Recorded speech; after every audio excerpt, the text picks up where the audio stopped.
নমস্কাৰ, মই শ্ৰী সঞ্জিত দেৱনাথ।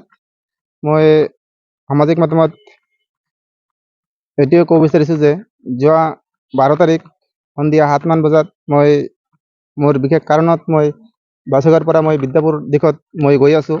সেই সময়তে বিজয়গড়ৰ এজন মহিলা মানুহ তেওঁ মোক কিছু কথা পতাৰ কাৰণে মোক মাত দিছিল। মাত দিয়াতে মই গৈ থকাত তেওঁ মোক লগ ধৰে, বাটত লগ ধৰি মই কথা পাতি তাৰ লগত অলপ 1-2 মিনিটমান কথা পাতি আছিলোঁ। সেই সময়ত যিটো ৰাস্তাৰে মই গৈ আছোঁ, আমাৰ তিলকগাঁও গাঁও আৰু আমাৰ VCDC তাতে অফিচ আছে।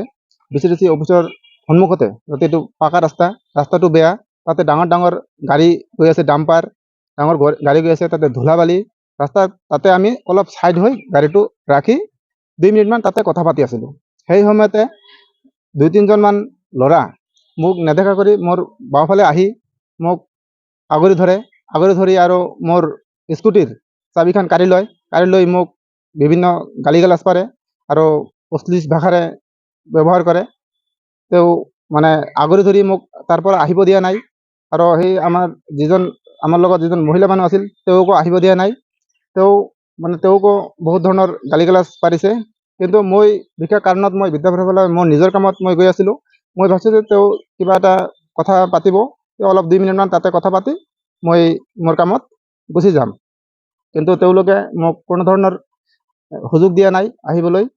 পিছত বহুত মানুহ তাতে জমা হৈ মোক বহুত মান সন্মানত আঘাত কৰিছে আৰু যিবিলাক মানে সামাজিক মাধ্যমত তেওঁলোকে যি অপপ্ৰচাৰ চলাই আছে সেইখিনি তেওঁলোকে বনোৱা আৰু সম্পূৰ্ণৰূপে ভুৱা।